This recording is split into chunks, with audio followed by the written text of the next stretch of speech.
सभी को नमस्कार। तो एक जादुई एग्जाम रिव्यू बुक जो कि मार्केट में उपलब्ध है, जेल प्रेरी का 100% पेपर इस किताब से आई गया। 300 पेज की है। इस किताब को बस पर डे कभी 1 पेज, कभी 2 पेज, कभी आधा पेज, इस तरीके से चलते जाएंगे और कुछ ही टाइम में अपने को लगेगा ये पूरी किताब हमें याद है। और आने वाले टाइम में यहाँ से 100% पेपर मिलेगा, क्योंकि एग्जाम में आए हुए क्वेश्चन सारे इसके अंदर है और उन्हीं के साथ में कुछ बातें और कनेक्ट करके आपको बता रहा हूँ। तो आशा करता हूं आपको वीडियो अच्छा लग रहा होगा। अच्छा लग रहा हो तो लाइक कर देना, ग्रुप में वीडियो को शेयर जरूर करना। चतुर्थ श्रेणी का लाइव बैच शुरू किया है, अगर कोई भाई बंधु तैयारी करे तो जरूर उसको बताएं। और रीट लेवल 1 का क्लासरूम से लाइव है, वो भी लाइव है और ये भी लाइव है। आज का टॉपिक है राजस्थान का क्षेत्रफल व अक्षांश देशांतर। भारत में राजस्थान की भौगोलिक स्थिति बताइए। तो क्वेश्चन है कि राजस्थान जो है वो भारत की कौन सी दिशा में है। जैसे क्वेश्चन याद तो आता है कि राजस्थान का ये जिला राजस्थान की कौन सी दिशा में है। ये कह रहा है कि भारत की भौगोलिक स्थिति बताइए। बहुत बढ़िया क्वेश्चन है ये।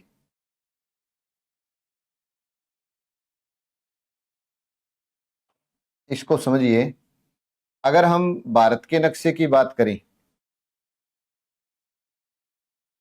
इधर अपना राजस्थान है ना। तो ये दिशा कौन सी है? तो आप कहोगे सर ये दिशा तो पश्चिम दिशा है, ये पश्चिम दिशा है। और ये कौन सी है? तो ये उत्तर दिशा है, ये उत्तर है। और इनके बीच में हमारा राजस्थान है, यहां पर अपना राजस्थान है। तो प्रश्न क्या है कि राजस्थान की भौगोलिक स्थिति बताओ। इस राजस्थान की भौगोलिक स्थिति पूछे तो अपने कहेंगे कि राजस्थान भारत के उत्तर पश्चिम दिशा में स्थित है, उत्तर पश्चिम दिशा में स्थित है। बस ऐसे याद रख लो कि राजस्थान भारत की कौन सी दिशा में स्थित है, उत्तर पश्चिम दिशा में स्थित है। क्लियर होगी बात ये? क्योंकि अपने को पता है कि राजस्थान की स्थिति ये बनेगी, ना तो पूरा उत्तर में ना पूरा पश्चिम में, बीच में। तो बीच का मतलब है उत्तर पश्चिम दिशा। और ये 4 एग्जाम में आया हुआ क्वेश्चन है।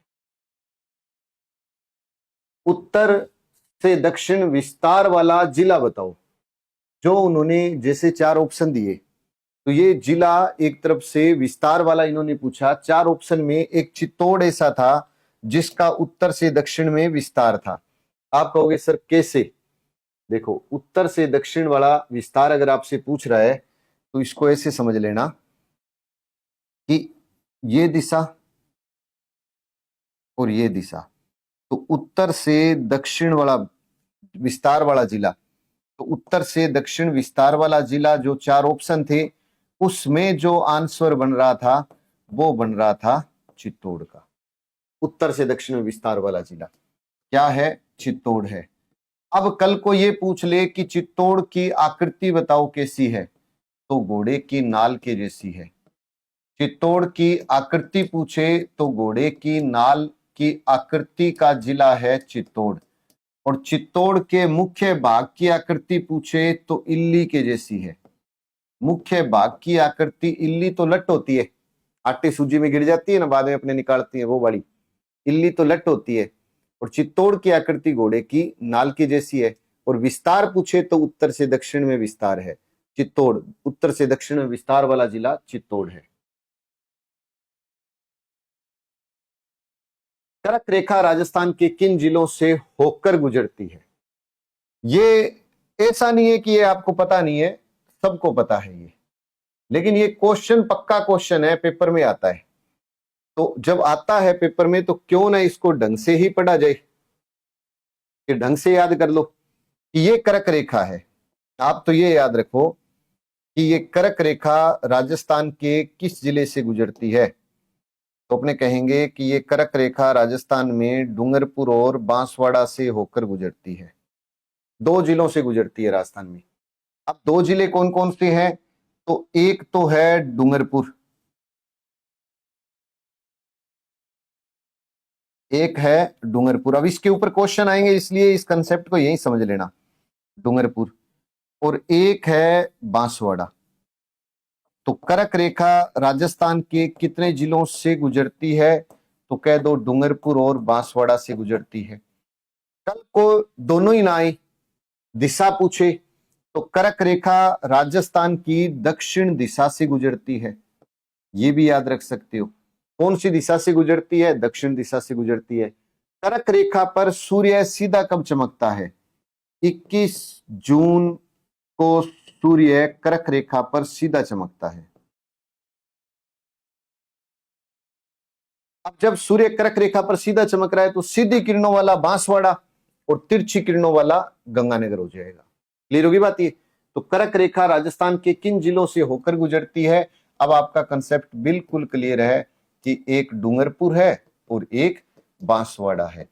डूंगरपुर है, बांसवाड़ा है। कल को और डिटेल में गया तो डूंगरपुर के चीखली गांव से गुजरती है, चीखली गांव से गुजरती है, और बांसवाड़ा की कुशलगढ़ तहसील से गुजरती है, कुशलगढ़ तहसील से गुजरती है। इससे ज्यादा आज तक कोई क्वेश्चन ही नहीं आया। कर्क रेखा 2 जिलों से दक्षिण दिशा से 21 जून को सूर्य कर्क रेखा पर सीधा चमकता है, सीधी किरणों वाला बांसवाड़ा, तिरछी वाला ये।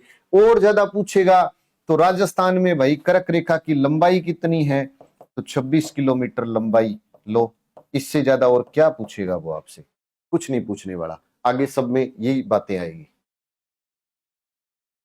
राज्य की कुल स्थलीय सीमा की लंबाई बताओ। देखो राजस्थान के साथ है ना 2 प्रकार की बाउंड्री है, ये आपको पता है। कैसे? एक तो राजस्थान के साथ इस तरीके से ये पूरी की पूरी अंतरराष्ट्रीय सीमा है। अंतरराष्ट्रीय का मतलब होता है जो देश के साथ लगे, और ये वाली जो बाउंड्री है ये अंतर्राज्यीय सीमा है। इसका नाम क्या है? तो आप कहोगे सर इसका नाम तो रेड क्लिफ है। वैसे तो ये कौन सी है? Red Cliff. लेकिन रेड क्लिफ देश के साथ जो सीमा लगती है उसको क्या बोलते हैं? अपनी अंतरराष्ट्रीय। और अंतरराष्ट्रीय की लंबाई कितनी है? 1070। और इसका नाम क्या है? अंतरराज्यीय। और अंतरराज्यीय यानी 5 राज्य, और 5 राज्यों के साथ सीमा लगती है 4850।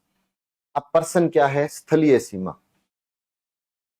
अब स्थलीय का मतलब ये हो गया कि राजस्थान के साथ कोई समुद्र तो सीमा बना नहीं रहा। स्थलीय भाग ये चाहिए वो पाकिस्तान का है जी, वो 5 राज्यों का है। तो स्थलीय सीमा का मतलब हो गया 1070 प्लस 4850 बराबर 5920 किलोमीटर। अब ये स्थलीय सीमा है, तो इसकी उत्तर क्या हुआ? 5920। लेकिन आपको कल को वो अंतरराष्ट्रीय पूछे तो भी पता है, अंतरराज्यीय पूछे तो भी पता है, दोनों को जोड़कर पूछे तो भी पता है। राजस्थान जीके अगर बेहतरीन नहीं बहुत ही बेहतरीन करना है ना, तो राजस्थान जीके की ब्लैक बुक आपके पास होनी चाहिए। कोई भी तैयारी आप कर रहे हो, किसी भी एग्जाम की तैयारी कर रहे हो, जेल प्रेरी का पेपर हुआ, एग्जाम रिव्यू बुक से भी आया, लेकिन इस किताब से कोई सिंगल पर्सन बाहर नहीं गया। कॉलेज लेक्चरर सबसे बड़ी भर्ती है। हिस्ट्री के 50 में से 49 क्वेश्चन थे, सबसे टफ पेपर था। तो कोई एग्जाम हो क्वेश्चन बाहर नहीं जाता। एग्जाम रिव्यू की बुक है, उससे अब बाहर नहीं जाएगा। इस किताब को अलग अलग पार्ट में पढ़ते हो तो भूगोल, इतिहास, कला, संस्कृति अलग अलग भी है, और राजस्थान की पॉलिटी भी मार्केट में उपलब्ध है। निम्न में से कौन सा क्षेत्र राजस्थान के दक्षिणी भाग में स्थित है? कौन सा क्षेत्र दक्षिणी भाग में स्थित है? अब एक बात बताओ, इसने ऑप्शन में क्या दिया उस पर डिपेंड है। बिल्कुल दक्षिणी भाग में अगर कोई पूछ रहा है तो इसने आंसर दिया था, वो था बांसवाड़ा। कौन सा था? बांसवाड़ा। अब आपको पता है कि बिल्कुल दक्षिणी भाग तो यही है, और बांसवाड़ा ऑप्शन में दिया है उसने। तो राजस्थान का दक्षिणी भाग में स्थित जिला कौन सा है? बांसवाड़ा। अब ये तो दक्षिणी भाग में है। कल को आपसे पूछे कि पूर्वी भाग में बताओ, तो पूर्वी भाग में कौन सा जिला आप लिखोगे? धौलपुर। उत्तरी भाग में बताओ, तो उत्तर में गंगानगर है। और पूछ ले तो भाई पश्चिम पूछ लेगा वो, और पश्चिम में आपको पता है जैसलमेर है। पश्चिम में कौन सा है? जैसलमेर। और मध्य में नागौर है, मध्य में नागौर है। राजस्थान की पूर्व से पश्चिम की चौड़ाई कितनी है? ये क्वेश्चन है, बताओ। पश्चिम से पूर्व की चौड़ाई कितनी है? ये तो हो गई पूर्व से पश्चिम, ये हो गई उत्तर से दक्षिण। क्लियर है ये बात? तो अब बताओ ये दिशा कौन सी है? ये है उत्तर, ये है दक्षिण, ये है पश्चिम और ये है पूर्व। अब देखो उत्तर से दक्षिण में राजस्थान की लंबाई है 826 किलोमीटर, पूर्व से पश्चिम में लंबाई है 869 किलोमीटर। आजकल पेपर में क्या पूछ रहा है? वो अंतर और पूछ रहा है। तो 869 माइनस 826 बराबर 43 किलोमीटर अंतर है। अब बताओ कितना प्यारा क्वेश्चन है। उत्तर से दक्षिण में 826, पूर्व से पश्चिम में 869, दोनों का अंतर पूछे तो कितना है? 43 किलोमीटर का। राजस्थान के उत्तर से दक्षिण तथा पूर्व से विस्तार में अंतर बताओ। अभी आ गया ना क्वेश्चन। अब आप सोचो ये क्वेश्चन भी कितनी बार आया हुआ है, ये बड़ा। अब इसी क्वेश्चन को तोड़कर उन्होंने 4 बार पूछ लिया एग्जाम में। तो ये एक मूल्यांकन हो रहा है, अपने को पता लग रहा है कि अरे यार पहले क्वेश्चन पूछा उसी को ही तोड़ मरोड़ के अब की बार इस तरीके से क्वेश्चन किया। इसीलिए मैंने कहा था कि ये जो एग्जाम रिव्यू बुक है ये आपको ये बता देगी कि वास्तविक रूप से कभी क्वेश्चन उत्तर बनता है, कभी उत्तर का क्वेश्चन बन रहा है, लेकिन घुमा फिरा वहीं पर ही रहे हैं। तो ढंग से जो तैयारी करेगा उसका सिलेक्शन हो जाएगा। तो दक्षिण देखो, उत्तर से दक्षिण, पूर्व से पश्चिम के विस्तार में अंतर। तो हमें ये पता है कि पूर्व से अगर पश्चिम पूछ रहा है तो 869 किलोमीटर है, और उत्तर से अगर वो दक्षिण पूछ रहा है तो 826 किलोमीटर है, और दोनों का अंतर पूछ रहा है तो 43 किलोमीटर का अंतर है। अब तो आसान लग रहा है ना, मुश्किल तो नहीं है। क्षेत्रफल की दृष्टि से राज्य का सबसे बड़ा जिला बताओ कौन सा है? देखो अपने को सब पता है, अपने को यह पता है कि राजस्थान का क्षेत्रफल में सबसे बड़ा जिला है जैसलमेर। सबसे बड़ा जिला जैसलमेर है। अब हो सकता है इसमें जैसलमेर नाम पूछा, आगे क्षेत्रफल पूछ ले तो 38,401 वर्ग किलोमीटर, 38,401 वर्ग किलोमीटर। हो सकता है कि वो वर्ग मील पूछ ले तो 14,826 वर्ग मील हो सकता है, ये भी याद रख लो। या एक क्वेश्चन आया कि जैसलमेर का क्षेत्रफल राजस्थान के क्षेत्रफल का कितना है? तो याद रख लो 11 दूनी 22% है। कि जैसलमेर राजस्थान का कितना है, जैसे बोलते हैं ना कि भारत विश्व का 2.4, राजस्थान भारत का 10.41, उसी प्रकार जैसलमेर राजस्थान का कितना है तो 11 दूनी 22 है। प्रयोगशाला साहिब में ये क्वेश्चन पूछा गया था, तो याद रखना इसको भी। लेवल 2 की अगर तैयारी कर रहा है आपका कोई भाई बंधु, लेवल 1 की, लेवल 2 की, तो क्लासरूम से लाइव बैच मेरा उपलब्ध है, आप कर सकते हैं ज्वाइन। विश्व में राजस्थान किस गोलार्ध में स्थित है? बताओ विश्व में राजस्थान किस गोलार्ध में स्थित है? यह भी एक शानदार क्वेश्चन है कि विश्व में राजस्थान किस गोलार्ध में स्थित है।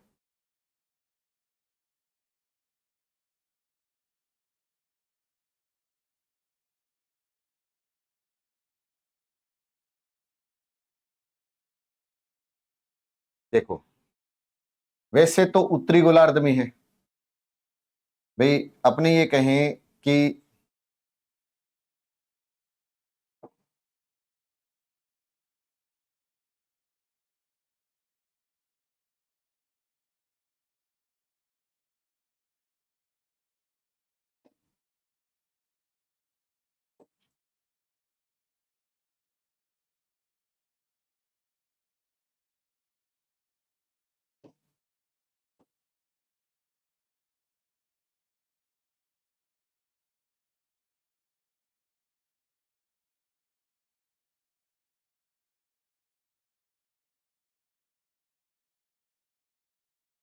आप ये बता दो, इधर से कर्क रेखा गुजर रही है क्या?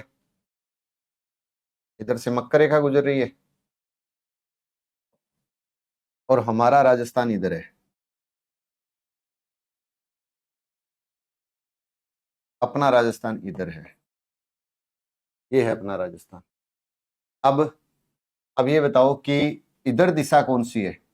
तो आप कहोगे इधर तो उत्तर दिशा है। ये कौन सी दिशा है? ये पूर्व दिशा है।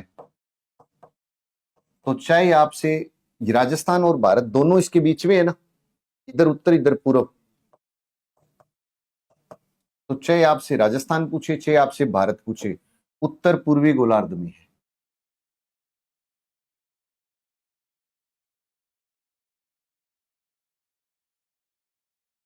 मोस्ट इंपोर्टेंट क्वेश्चन है ये, उत्तर पूर्वी गोलार्ध में है। तो अब क्या है, आपकी पिक्चर क्लियर है तो आपका क्वेश्चन गलत नहीं होगा।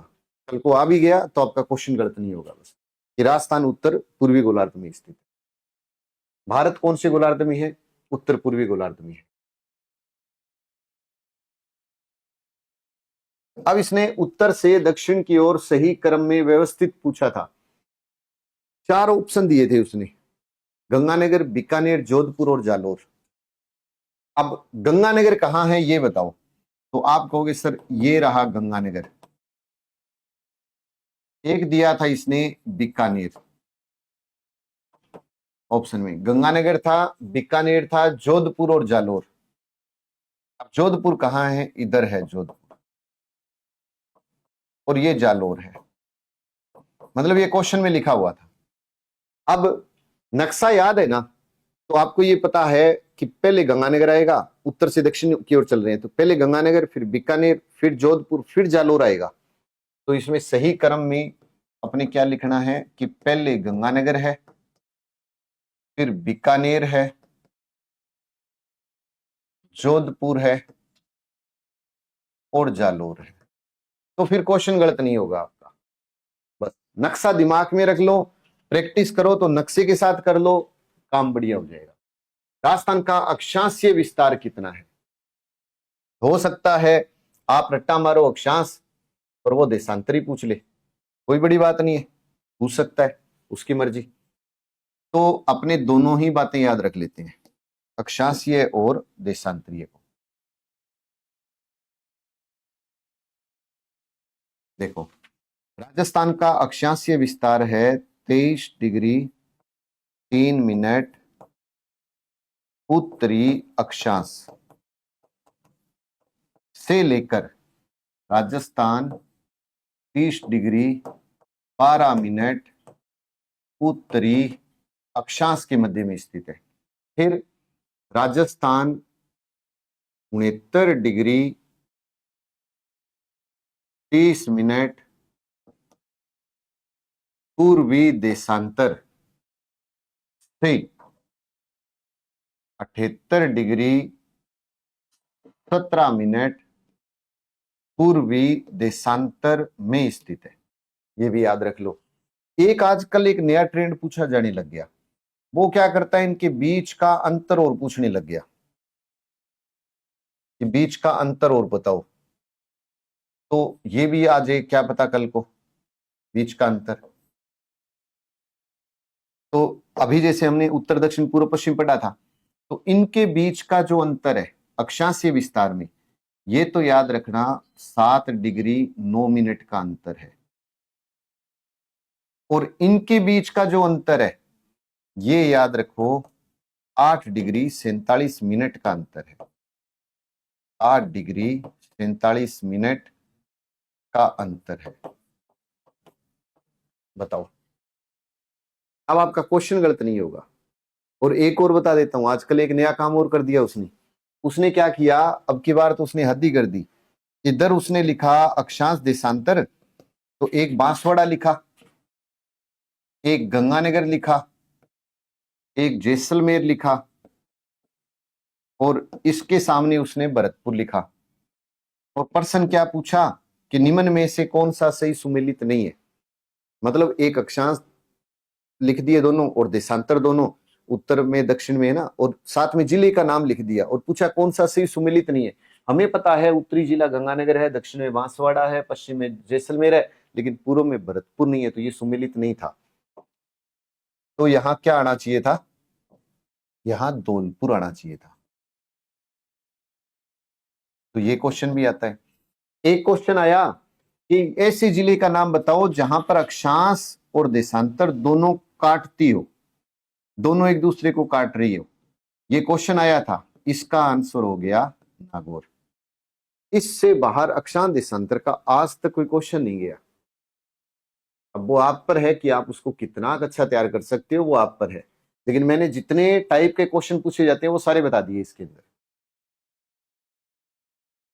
कर्क रेखा राजस्थान के किस जिले से होकर गुजरती है? अब नक्शे की आवश्यकता नहीं है, क्योंकि अब आप परफेक्ट तैयार है। तो आप कहोगे सर 2 जिलों से गुजरती है, एक डूंगरपुर और एक बांसवाड़ा। इन 2 जिलों से गुजरती है और इसके चीखली गांव से गुजरती है, चीखली गांव से गुजरती है, और इसकी कुशलगढ़ तहसील से गुजरती है, कुशलगढ़ तहसील से गुजरती है। चल जाएगा ना अब तो काम। 21 जून को सूर्य कर्क रेखा पर सीधा चमकता है, तो सूर्य की सीधी किरणें। अब एक बात बताओ, अभी हमने क्या डिस्कस किया था? हमने यही तो कहा था कि ये कर्क रेखा है? अब ये कर्क रेखा है और कर्क रेखा पर सूर्य 21 जून को सीधा चमक रहा है। 21 जून को सूर्य कर्क रेखा पर सीधा चमकता है, तो सीधी किरणों वाला जिला कौन सा होगा? बांसवाड़ा। और जब सीधा चमकेगा तो तिरछी किरणों वाला गंगानगर होगा। सूर्य की तिरछी किरणें,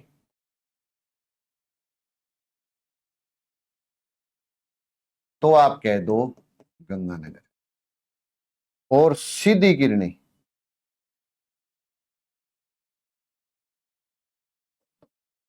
तो आप कह दो बांसवाड़ा। याद रहेगा? कहीं आप रट्टा मार के जाओ कि हाँ संजय सर की एग्जाम रिव्यू, जादुई एग्जाम रिव्यू बुक थी, उसमें ये क्वेश्चन आया, मैं रट्टा मार लेता हूँ, ये वो आप मार के जाओ सीधा, वो कह दे तिरछा, तो भी तैयार रहना कि भैया सीधा ये तो तिरछा है, गंगानगर है। निम्न जिलों को पूर्व से पश्चिम की ओर सही क्रम में व्यवस्थित करो। बूंदी, अजमेर, पाली, बाड़मेर इसका उत्तर है। बूंदी, अजमेर, पाली और बाड़मेर। अब इसको अपने समझते हैं। आप बताओ बूंदी कहाँ है?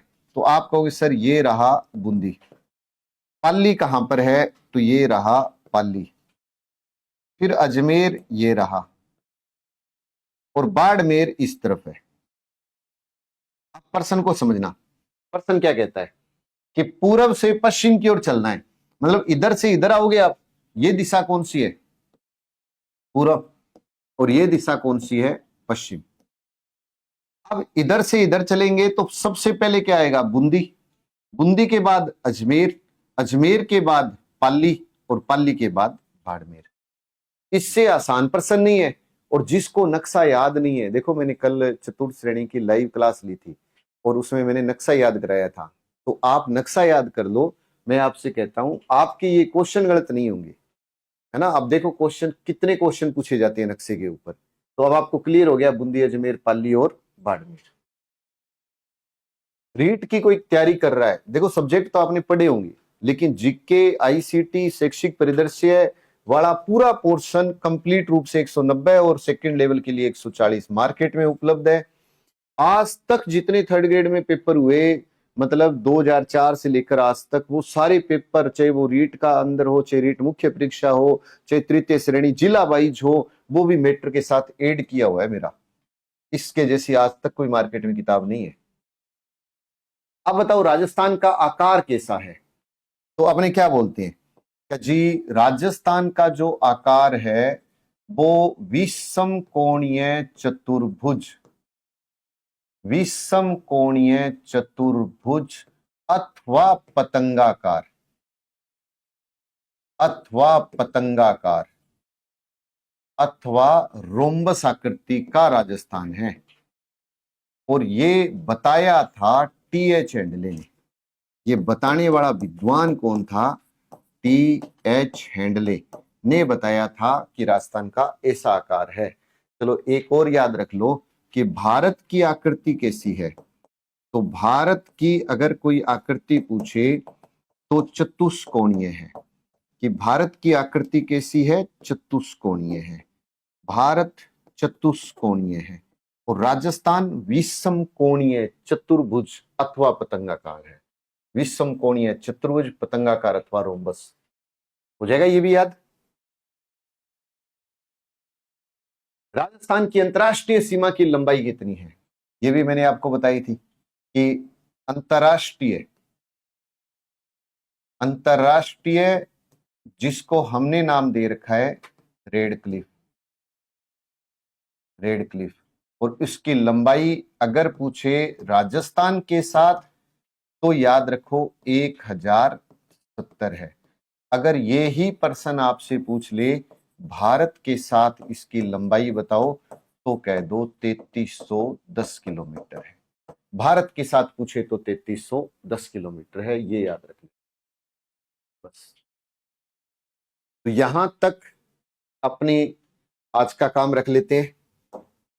और चतुर्थ श्रेणी की कोई भाई बंधु तैयारी कर रहा हो तो क्लासरूम से लाइव बैच जरूर उसको कहें। और राजस्थान जीके अगर अच्छा करना चाहते हो ना तो ये राजस्थान जीके की जो ब्लैक बुक है, इससे बढ़िया कोई बुक मार्केट में हो नहीं सकती। ये इतना दावा इसलिए कर रहा हूं कि आप मार्केट में एक बार जाकर विजिट कर लेना। और ये एग्जाम रिव्यू बुक है ना, इसको तो बस थोड़ा थोड़ा करके पढ़ना है। लेकिन एक बात समझना, जैसे आप मान लो इस किताब को पढ़ते हो, मेरी ये बात स्पेशल ध्यान रखना भाई, मेरा ये तीसरा लेसन है इसमें, है ना, और धीरे धीरे प्लस हो रहा है। तो आपने जो पढ़ लिया ना उसको भूलना नहीं है। एक ही टारगेट करना कि संजय सर पहले तो यूट्यूब पर पढ़ाएंगे तो अपने पढ़ना है, और फिर पर डे थोड़ा थोड़ा करके इसको रिवीजन करना है कि भाई पहला पेज याद हो गया है ना, फिर आपने देखा कि मेरे को सारे क्वेश्चन उत्तर याद है। इस तरीके से एक टाइम आ जाएगा, देखो अभी जल्दी से कोई पेपर नहीं है, इसमें टाइम जरूर लगेगा मेरे को, लेकिन एक टाइम ऐसा आएगा कि आपको सारी किताब याद रहेगी। आपसे कोई क्वेश्चन कैसे ही पूछे आपको सारा टिप्स पर रहेगा और पेपर करोगे। क्या पता जेल प्रेरी में जैसे इसके अंदर से सारा पेपर आया था, आगे आपका कांस्टेबल का सारा पेपर आ जाए, चतुर्थ श्रेणी पूरा पेपर आएगा, देख लेना इससे। रीट मुख्य परीक्षा पूरा पेपर आएगा, तो क्या पता यहाँ से क्वेश्चन ही छप जाए पूरा का पूरा और आपको सारा याद हो, आप तो कहो बस टिक करना है अपने को, तो वो चीज हो जाती है कई बार। तो पहली बार कोई चैनल पर आए वो सब्सक्राइब जरूर करना, अपने ग्रुप में वीडियो को शेयर करना, वीडियो अच्छा लगा हो तो लाइक जरूर ठोक देना। एक विद्यार्थी कह रहे थे कि सर लास्ट में क्वेश्चन जरूर पूछा करो, है ना, बात सही है कहीं ना कहीं कि क्वेश्चन पूछता हूं तो फिर क्या होता है कि आपका भी मन करता है कि भाई इसका उत्तर देते हैं। आपके लिए क्वेश्चन है और उम्मीद है कि आप उसका उत्तर तो गलत ही बताओगे, तो फिर भी मैं देखता हूं कि क्या पता आप में से सही आंसर दें। सर्वाधिक ऊन देने वाली भेड़ की नस्ल कौन सी है? देखता हूं इसका आंसर कौन कौन देगा। ये क्वेश्चन है, उत्तर आना चाहिए, बढ़िया तरीके से आना चाहिए। ठीक है, मिलते हैं। जय हिंद, जय भारत।